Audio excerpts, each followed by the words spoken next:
alaikum Tariq Ramadan. Wa alaykoum salam wa rahmatullah. Vous êtes invité dans le cadre de la 3e édition de la Foire musulmane de Bruxelles, donc à une table ronde qui a pour thème l'Europe face à la montée des radicalismes. Quelle est votre analyse sur le sujet? Écoutez, ce que j'ai pu mettre en évidence dans la discussion que nous avons eue, c'est d'abord qu'il y a un vrai problème de définition. Qu'est-ce qu'on entend par radicalisme et radicalisation? Dans les différentes instances officielles et quand j'étais impliqué avec la Task Force, qui était le groupe de réflexion anglais, on en était arrivé à une définition qui était celle de l'extrémisme violent.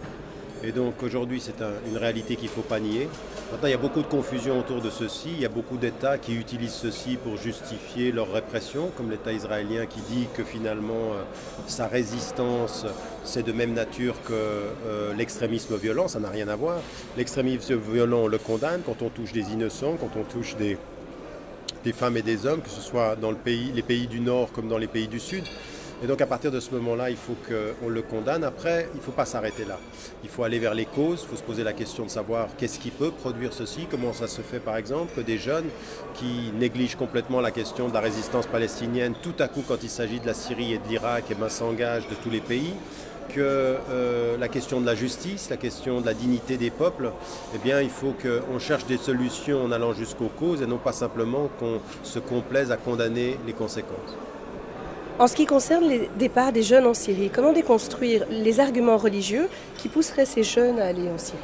D'abord, ça c'est un vrai problème qu'on peut avoir. C'est ce qu'on avait comme problème, non pas dans la violence, mais simplement dans la lecture littérale des textes. Quand on cite le Coran littéralement, sans le contexte, sans l'historique, sans sabab en-nuzul, c'est-à-dire la raison, sans el-illa, c'est-à-dire la raison d'être d'un verset, on peut faire dire au texte n'importe quoi. Donc on a un vrai travail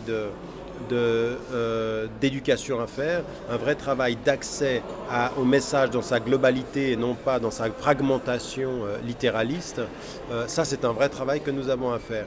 Donc, dans la question de l'extrémisme violent, il y a deux problèmes. Il y a le problème de la lecture des textes, littérale et réductrice, et puis il y a un problème de manque de compréhension du contexte géopolitique. Et quand on a les deux qui s'associent dans l'ignorance, on finit par avoir des postures manichéennes, c'est blanc et noir, c'est les musulmans contre le reste du monde, et ça ne peut pas être. C'est en fait une littéralité du texte qui trahit le vrai message du texte. Vous avez introduit vos propos en rappelant le contexte dans lequel s'est organisée donc cette 3e édition de la Foire musulmane de Bruxelles, ainsi que la contestation qui a mené à l'exclusion de l'orateur Tarek Sweden du panel des invités. Donc vous avez rappelé le contexte. Quel regard portez-vous sur la gestion de l'État belge dans cette affaire? Écoutez, je pense qu'elle a été extrêmement maladroite. Ils ont reconnu certaines maladresses.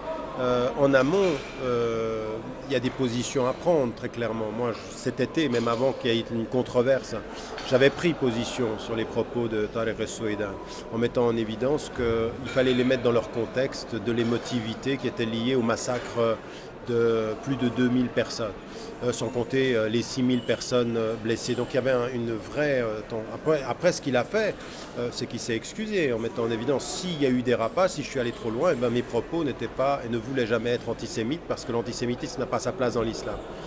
Quand quelqu'un vous dit ceci, après, vous pouvez vous cacher derrière le paramètre de la sécurité en disant il y a un vrai problème de sécurité. Il n'y en aurait pas eu en fait de problème de sécurité. Ce sont des pressions politiques qui ont fait qu'on l'a interdit. Moi, je ne suis pas pour l'exclusion des individus, ni ici dans les sociétés majoritairement musulmanes d'ailleurs.